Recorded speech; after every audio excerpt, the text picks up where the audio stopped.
2025. This is the Arlington County Board of Equalization hearings. There are 5 cases on the agenda and there are 4 board members present, so we do have a quorum. The first case is RPC 35011-001 at 508 18th Street South. On the 9th, Ms. Miller asked to withdraw that. I assume there's no objections. No objections. Okay, all right. I will move to accept the withdrawal. Do I have a second? Seconded. Okay, Mr. Penarond is a second. All in favor? Aye. Opposed? Okay, that's unanimous. That case has been withdrawn. Okay, the second case on the agenda is RPC 18059-020, 2201 Arlington Boulevard. Mr. Ahrens, you can start with your 8 minutes and tell us about this property, sir. Good morning, everyone. Chris, good morning. How are you doing? The property I have for you this morning is the relatively recently closed Days Inn at 2201 Arlington Boulevard, immediately across the street from Fort Myer. I assume you're all very familiar with the property. It's at a very prominent intersection. The proposed assessment is almost $16.5 million. The appellant's proposed value is just over $9.5 million. The property it is closed and recently fenced off. It's a redevelopment site. The proposed, I believe it's the ARVA apartment complex with 3,000 square feet of retail space and 251 apartment units. The taxpayer really has no problem with the county's proposed value eventually, but it's just not an appropriate value as of 1/1/25, given the interest rate market and financing market, and the increase of construction costs just don't make the project viable as of the value date. You can see from my brief written submission how we have valued the property. I've just put it out 3 years at a 20% discount rate, which is based on the PwC survey attached.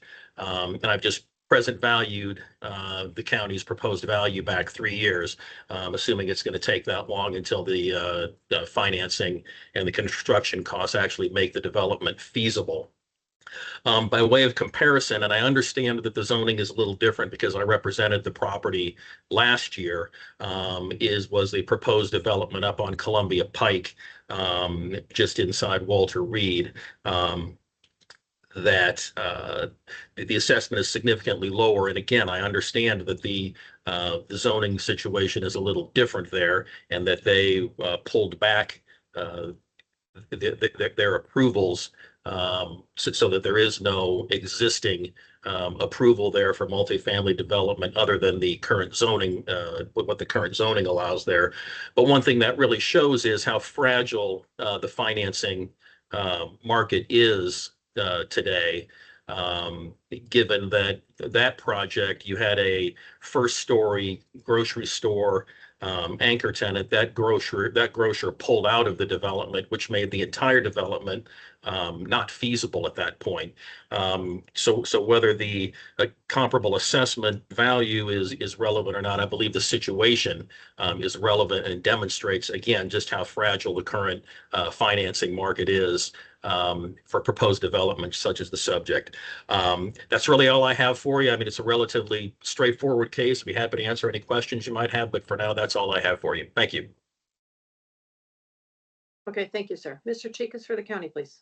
Yes, ma'am. Good morning, board members. Good morning, Mr. Ahrens. The board is fairly familiar with this. There is no summary sheet with which to view. In this case, we'll rely primarily upon page 2, which is essentially a breakdown of the approvals set by the legislative action of the county board upon request by the property owner. As the board is aware, at least as the date of January 1, 2025 valuation, DRE is not able to make accommodations for lack of liquidity, owner decisions regarding credit, etc.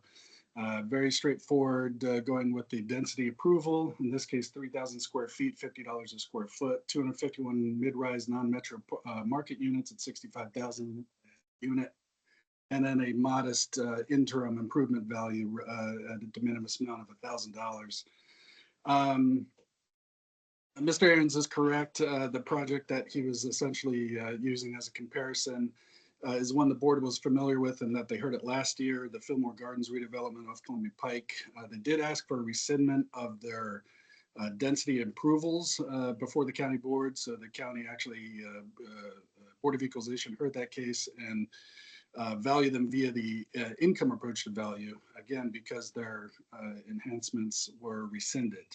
So given that this property owner actually has theirs in effect and has the ability to have their enhancements rescinded by request to the county board, we do believe that per equity, the county, Board of Equalization should confirm this value at $16,466,000 even. Thank you. Okay, thank you both. Questions from board members? No? Okay, Mr. Chicas, any final comments?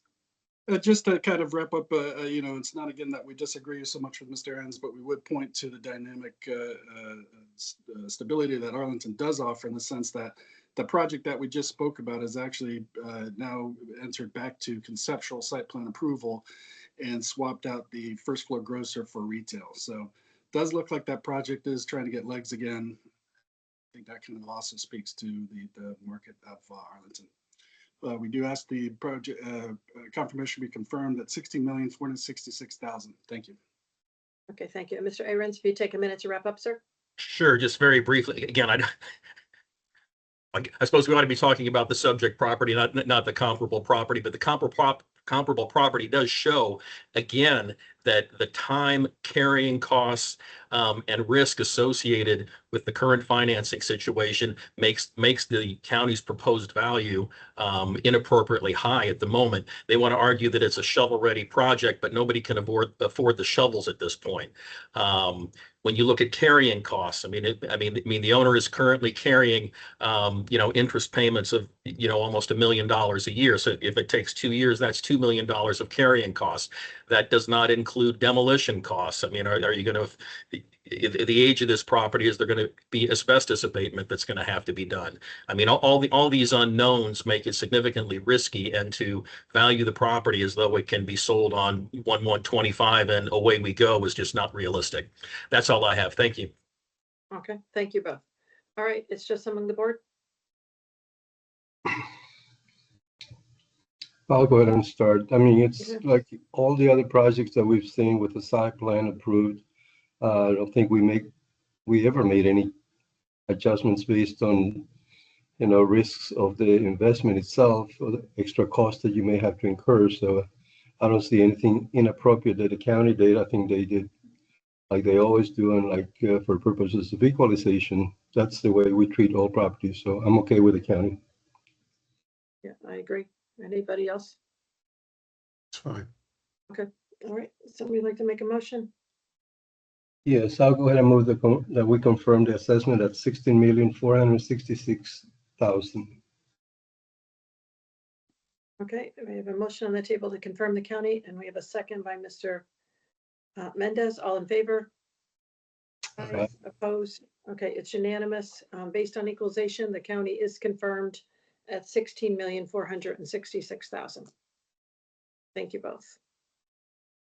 Okay, we have Mr. Harmon. Okay, the next property is RPC 1803702H at 1401 North Adams Street. Mr. Harmon, you can start with your 8 minutes and tell us about this property, sir. Yes, thank you, Madam Chairwoman, members of the board. Good morning. So this is the residence in Arlington at Courthouse. It's 1401 North Adams Street. Now, the issue on appeal is the cap rate. Pretty brief presentation here this morning. We went with PwC. PwC surveys investors of this type of property, and third quarter of 2024 investor survey with PwC found that average cap rates for a base cap rate was 9%. The current assessment base cap rate is 8.092%. We request that the board update that to reflect the PwC survey. Those cap rates loaded with the tax rate, the PwC survey comes in at 10.158%. The current assessment loaded cap rate is 9.25%. Thank you. Okay, thank you. Mr. Chikas for the county, please. Yes, ma'am. Good morning, Mr. Harmon. This case, we will primarily focus upon the summary sheets. I believe that's page 3 of the packet. Much like we heard last week, much like we've heard last 3 years, this has been anticipation growth and return to normalcy of the record-setting 2019 levels. When we're looking at the NOI alone, you can see growth year over year over year. 96% in 2022, 15% in 2023, and another 8% in 2024.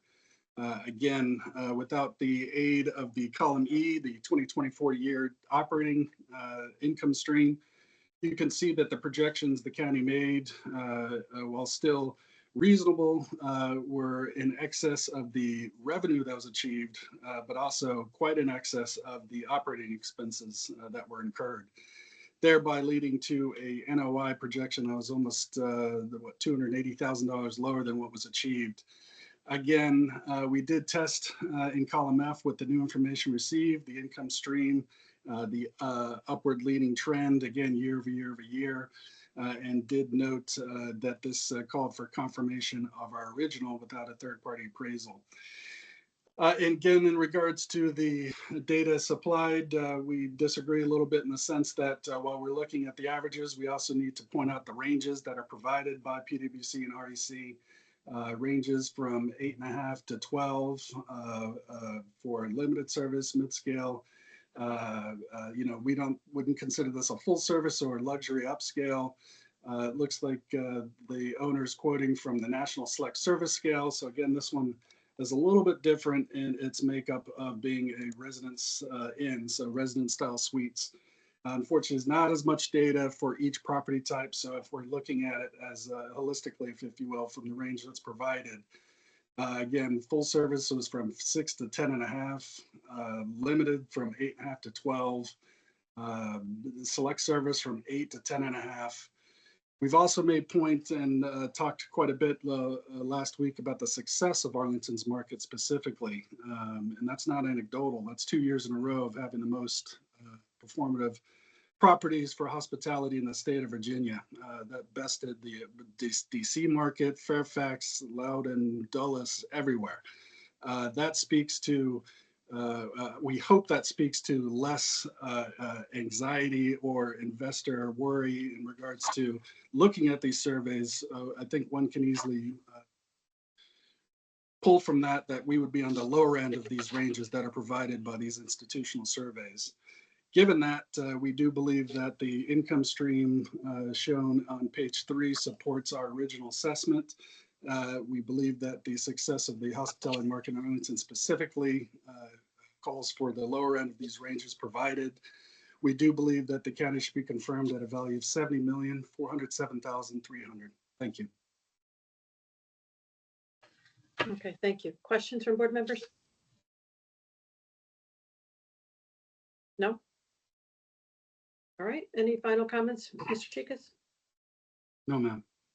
Okay, Mr. Harmon, if you take a minute to wrap up. Nothing further, just relying on the PwC Q3 2024 survey. Thank you. Okay, thank you both. All right, it's just among the board. Where are folks on this? Mr. Mendez.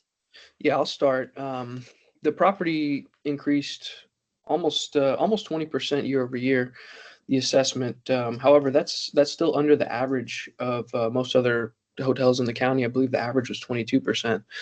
So although it was a big jump, to Mr. Chikas's point, it's really just the return to office, back to normalcy in Arlington. And this particular hotel is in a great location, right in the middle of Clarendon.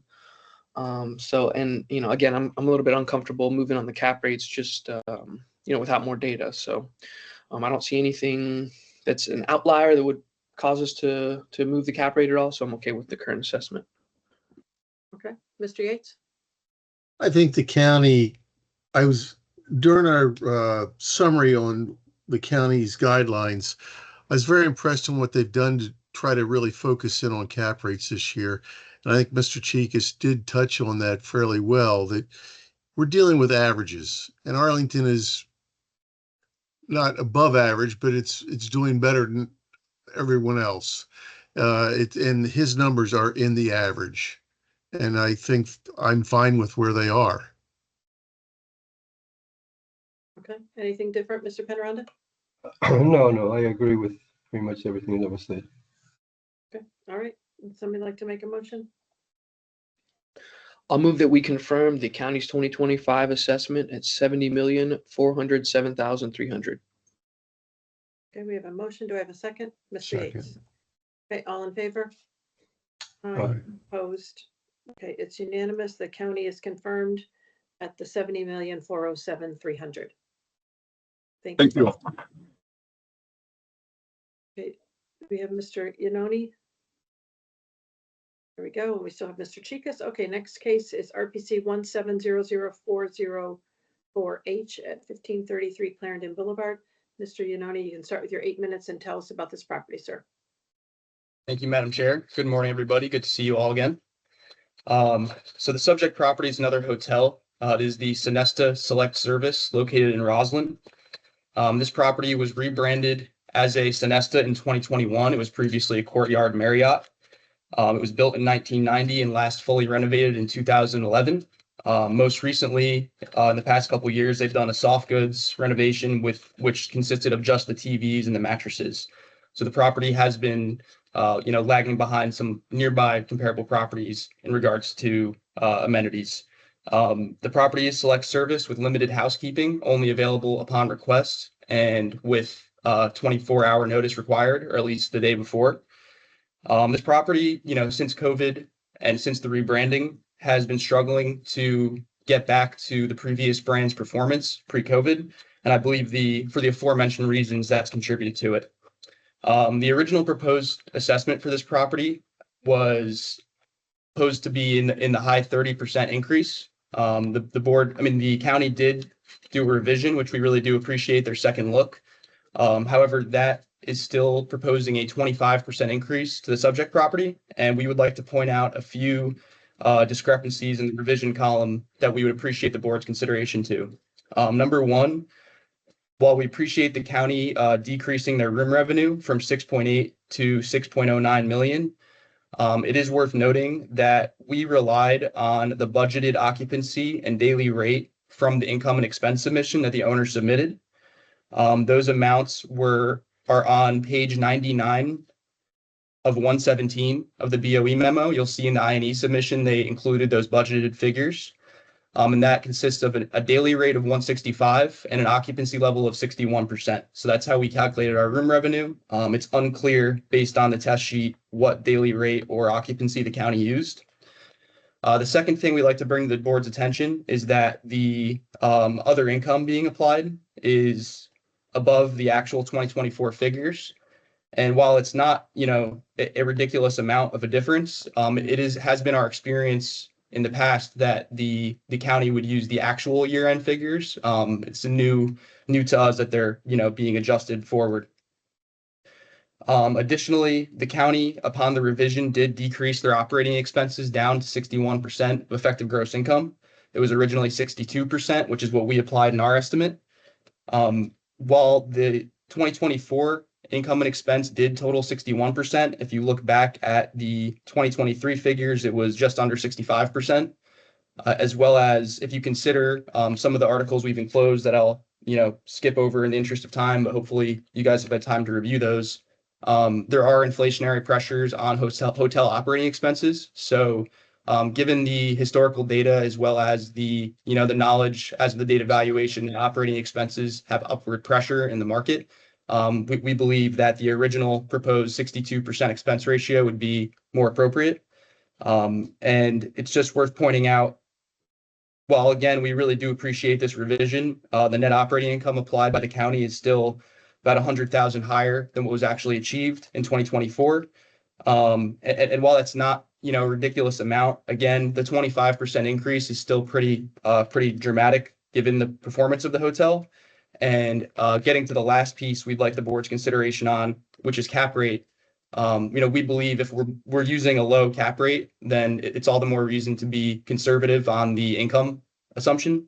So the county's base cap rate being applied to this property is a 7.6% base. And according to the surveys we've included, as well as the surveys the county has included, that's above the averages and above the range as well, if you're looking at Q3. So if we flip to page 52 of 117, you will see we've included a cap rate support tab that has both the Q3 and Q4 2024 surveys. I know last year was an issue of, whether or not the county had access to Q4 as of the date the assessments were derived. So we did go ahead and include Q3 this year. And if you look at towards the bottom right hand of the page, the PwC National Select Service Lodging Market, the third quarter 2024 average was a 9% with a range of 8% to 10.5%. This property is below that range, and given the age and the competitive disadvantage that has been seen historically in the performance, one would assume if any hotel in the county, this would be one that would not be, it would be, if anything, above the average. So we would appreciate the board's consideration of that. I'll also point out the surveys for RERC, Washington, D.C. first tier, their average was an 8.3% base. And additionally, we've identified 3 sales of reported cap rates of hotels. None of them were within the county, and I wouldn't claim that any of them are direct comparables. But it's worth noting that the only 3 sales with reported cap rates in 2024 were, and you can see them kind of towards the top of that page, were 8.5% cap rate, 8.4%, and 8.8% cap rates. So again, while these sales are not necessarily directly comparable to the subject, it gives you a pulse check on, what other properties nearby to the county are selling for, and it is in alignment with the surveys we provided. So I think with all of that being said, if we're going to hold the county cap rate as equal, due to, for whatever reason, then we would appreciate a more scrutiny to the net operating income being applied just to ensure a reasonable outcome. Again, our requested value is just under 19.5 million. It still represents a slight increase from the previous year's value, which was set by the BOE, if I'm not mistaken. And again, this property, it's been struggling to get back to those pre-pandemic figures. And I think it's because of the age of the property, the new brand that's not picking up traction, the relative lack of amenities compared to nearby hotels, as well as the location. It's kind of up on the hill in Roslyn. And there's quite a few newer, better suited hotels, from the metro or from different access points and demand drivers, such as the office buildings in Roslyn. This one is a little bit out of the way and kind of more suited for a driver type of occupant. So with all that being said, we'd appreciate the board's consideration either to the other income, the room revenue, expenses, or the cap rate, or all of them. But that's really all I have unless there's any questions. Thank you. Thank you very much. Okay, thank you. Mr. Chikas for the county, please. Yes, ma'am. Again, primarily focusing upon the summary sheet. We'll touch on cap rates, but I think before we get to cap rate, we need to understand the NOI that's being projected by the county and by the owner. In looking at the, again, return to normalcy, the last 3 years, we saw growth of almost 11,000% in 2022, 48% in 2023, and another 19% in 2024. With our revision, we're projecting an extremely modest 5% growth. And again, that's all on top of the drivers that you can see illustrated. Occupancy was up 19% in 23, another 11% in 2024. It's entirely reasonable to assume that this occupancy is going to continue again, at least moderately. Total revenue increased by 13% in 2024. The county's projection is 4.6 growth, less than half of what was achieved, a third of what was achieved in 2024. The owner's contention is that it will grow by 1.8% in 2025. Again, operating expenses were actually a bit higher, about $50,000 higher than the projections made by the owner. Again, that leads to a difference in net operating income of approximately $100,000 some. But again, when looking at the income stream, when looking at the history of this property, especially the last 3 years and its return to normalcy, we believe our projection is actually quite prudent in reflection of what's gone on the last 3 years. In regards to cap rates, again, I apologize in advance. The board's going to hear this ad nauseum. We only have the information we have. When looking at the third quarters, we are within range. In this case, we actually agree with the Mr. Yanoni. We're a bit below the range, but again, we believe that's supported by the success of these properties that we've seen. It's not anecdotal, it's proven. Every category that Smith Travel Research takes as a metric, occupancy, average daily rate, and the resultant revenue per available room, Arlington surpassed all jurisdictions. So even the 3 sales that Mr. Yanoni reported that were outside of the jurisdiction would be in jurisdictions that didn't perform as well as the county. So if anything, we believe that supports our contention that our cap rates are in fact lower and supported by the success of the county's hospitality. Given the income stream success, the increase of 19% NOI year over year, and the county's modest projection of 5% growth year over year, we do believe that the county's revision should be confirmed at $23,974,300. Thank you. Okay, thank you both. Questions from board members? No? Very quiet board today. Okay, Mr. Chicas, any final comments? No, ma'am. Okay, Mr. Yanoni, if you take a minute to wrap up, any final comments? Thank you. I'd just like to reiterate again, we are relying on the actual budgeted room income that the owner submitted with their INE. I would imagine that that field is there for a reason, so we'd appreciate if you would consider applying that. And additionally, in regards to cap rate, I will agree the income at these hotels is going up. However, the cap rate is not necessarily a function of income. Income accounts for that income, right? So looking at cap rate, there's upward pressure on cap rates due to the state of the financial markets and financing in general. And we're seeing that in the sales that are happening. So while we do have an upward pressure on income, we also have an upward pressure on cap rates, which is resulting in, as stated by the articles that I've enclosed, ultimately downward pressure on the valuation of hotels. So the 25% increase year over year at the subject property, it's not just a function of the 19% NOI increase. It's also the fact that cap rates in the market are expanding. It's very hard to get financing. And also, again, this property really should not be below the range of PwC. It's an aged property. If a buyer was going to come in here and try to get the income up to market, they would have to spend a significant amount of money. So we appreciate your consideration. Thank you. Okay, thank you both. Okay, it's just among the board. Where are folks? Mr. Mendez. Yeah, I will say that the county definitely did overshoot the NOI the first time around. So I do appreciate their revision this time here in column F. But the numbers are so close. I certainly do appreciate when the appellant comes in with a pro forma that's not outrageously lower than the report that what was reported for the actual year itself.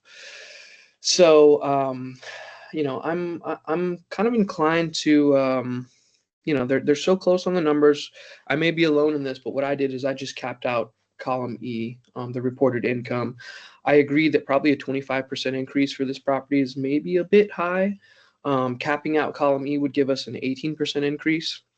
This property is a little bit out of the way. Clarendon Boulevard is a one-way street. It's I wouldn't say it's hidden, but it's not as convenient as the last hotel location. So that's what I did, and I'd be curious to hear what everyone else did. Yep, other folks? Mr. Penaranda? Turn your microphone on, sir.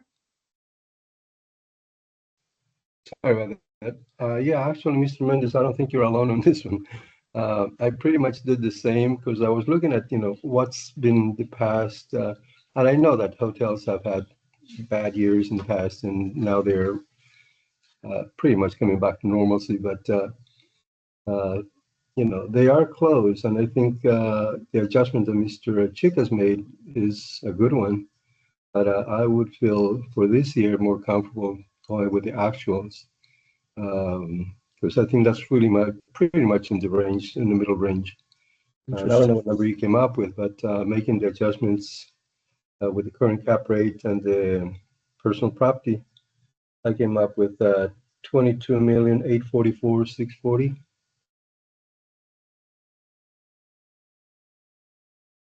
Yeah, So- I would tend, oh, go ahead. No, that's pretty much where I would stand. I think that would be a fair adjustment. Yeah, normally I would say, I agree with everything that you both said. And, I think the county did a good job at relooking at it once they got the 2024 numbers. And it is so close, but I think for the history of this property, I think that 2.3 is aggressive for, this property. I think it's going there, and it Yeah. might be 2.3 next year, but I would tend to agree with you, so I could support that motion. Mark, you, Yeah, I can go along with that too. I thought it was it was optimistic on the Mhm. projection. Interesting. Okay, okay, all right. all right. Would one of you like to make a motion? Sure, I'll make a motion that we reduce the 2025 assessment to 22,844,600. Okay, I'll second that. okay, motion is second by Mr. Penaranda, all in favor? Aye. Aye. Opposed? Okay, it is unanimous. The assessment's Yes. reduced to 22,844,600 based on capping out the actual income reported in column E, I believe it is. Right. Okay, all right, thank you. Okay, the last case on the agenda is RPC 2501104H, 900 South Arm Street. Mr. Unoni, if you want to start with your 8 minutes and tell us about this property. Yes, thank you, Madam Chair. This one is a little bit unique from the previous ones we've discussed today. The subject property is a full-service hotel known as the Sheraton Pentagon City. The property has been performing very well, mainly due to the brand affiliation at the subject. They've been bringing in a lot of group demand, and the income at the property has been very strong. On page 42 of 286 is where we have a summary of our appeal issues, all written out very clearly. And what this appeal does come down to is the required property improvement plan and CapEx that are needed to maintain the brand, as well as the sale efforts that occurred in calendar year 2024. So to just give a quick summary of that, in July 2024, Marriott, and this has been an ongoing thing where the owner has had to push off this PIP due to a lack of capital and a lack of market demand due to COVID. So this might not be a new concept to the board, and this is something that they've put off for a while now. But Marriott did mandate ownership to complete a PIP to bring the hotel up to brand quality standards. This scope of work was required within 24 months of the notice, so by July 2026. And you can see that on page 5, which is the BOE page 45. And that has the scope of all the work.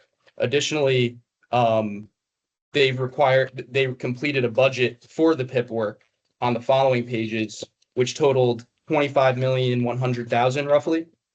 And additionally, above and beyond that, there was a NPC group property condition assessment enclosed that also had an additional cost to cure that was estimated at 8.6 million. This is outlined on pages 38 and 69 of the Ryan page number, which highlights many of the physical deficiencies of the property. Again, the property has a lot of deferred maintenance. You can see it in the photos. We would have loved to invite the county to, see the property. I don't think either of us have been there in recent years, but I do think that, the PCA does speak for itself.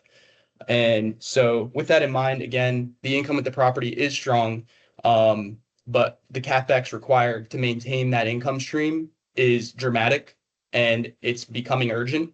And in order to, capture that, a buyer has to account for that below the line. The owner actually did engage multiple well-known brokers, including Newmark and Long and Foster, to begin marketing the property for sale in 2024. In November 2024, they received an LOI to purchase the property on page 14. I'm going to keep that amount confidential, but it does align, actually is below our requested assessment. And then in December 2024, they received another LOI for which you'll see on page 27, which again, I'm going to withhold that amount as the sale is ongoing and has not yet been completed, but there is a hard deposit on the property with this buyer for that amount. So as of the date of valuation, if you're going to be looking at this property, those would be two extremely important data points to consider in terms of the fair market value and ultimately what the property will sell for. So the way we get to our requested assessment is, we essentially cap out income in line with actual. We use an 8.5% base cap rate, which we believe is more than supported by the sales and surveys that we've submitted and discussed previously. And we also feel specifically the county's 6.85% base cap rate being applied to this property is just way, way too low as of the state evaluation, given the current interest rate environment and given the condition of the property. Again, I know the income has been strong because the brand has been, doing essentially what it does and why they are worth carrying that flag, bringing in that group demand. But again, the amount of money required to maintain that flag is dramatic. And if they were to not spend this money and give up the flag, one can only assume that income would take a dramatic hit. So again, the market is speaking. We do have, LOIs in here that do show the amount of money, a buyer was willing to pay for the subject property as the date of valuation. So we really appreciate the board's consideration to, the weight of that evidence. But again, what we're doing is we're only deducting the PIP below line. We are not even deducting the cost to cure from the property condition assessment. So, to any extent that the board can consider that, we're trying to be as reasonable as possible, land in alignment with the bids that were received and what the property will ultimately sell for. This property was increased 33% in 2024 and then another 21% for 2025. So overall, the current assessment is very high and even higher than the pre-COVID assessment, despite this significant deferred CapEx. And I know, the county stance is that they don't acknowledge it, but I would say that if they're not going to acknowledge the CapEx required to keep the brand, they should be considering what the income would look like without the brand. And so again, our requested assessment is 35.6 million. And you could see how we get there. We deduct that PIP cost to cure below the line, and we actually remove the other CapEx of 8.6 million that were needed. Again, this property will sell in the near future within the range of what we're asking for, and that's for a total gross consideration of the business value and everything. So I know this is a unique one, and I know the income looks strong, but I think this property is a very important example of why you can't ignore the below the line cost to cure on a property, and they can defer it as long as they want, but eventually the brand is going to step in, force them to do this work. And as of right now, it's being forced to be completed by July 2026. The ownership did not have the capital to spend on the property, so that's why they took it to the market and are selling it to the highest bidder in a fully marketed arm's length transaction.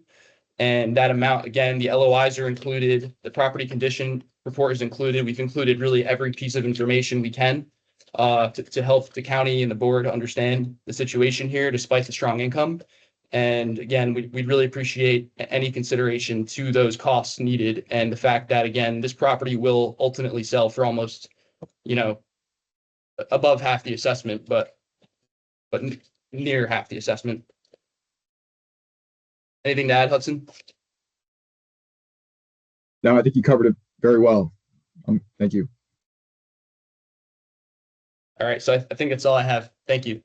Okay, thank you. Mr. Cheekas for the county, please. Yes, ma'am. So we'll start primarily upon the summary sheet as is customary for the department. In looking at the income stream, one might wonder why the projection made in column D was so low to not only column E, but also column C. That's because we didn't receive the 2023 I&E until this year with the appeal. Last year, they appealed this, but didn't appeal the income approach. They appealed the allocation of value. So we didn't receive 2023's information until this year. Obviously, you can see that we would never have made a projection some $600,000 lower than what was achieved in 2023, let alone more than $800,000 less than what was achieved in 2024. 60% growth, NOI growth in 2023, another 4% growth in 2024. Our projection embarrassingly calls for a negative 13% growth. highly unlikely considering the increase in occupancy, average daily rate, revenue per available room, 8% increase in room revenue, 4% increase in food and beverage, 7% increase overall. Not only did we slightly underproject revenue, we overprojected the operating expenses by almost $700,000. In regards to the PIP, the board, as Mr. Young pointed out, may have heard this before because this has been presented to the department since at least 2020. Literally every year we're told that there is a flagship PIP that's in demand and that the owner must incorporate these costs into the income stream. Every year, that's not something that the county necessarily considers because there's no money spent on these PIPs. They seem to transfer year over year over year over year over year. So again, this is the newest version of this PIP is required. We must do it this year. When you're looking at the documents provided by the appellant, the owner, one can see on page 109 of 286, the 8.6 million alone that the owner says is required for January 1, 2025 has a 5-year future work associated with it. 24, 25, 26, 27, and ending in year 28.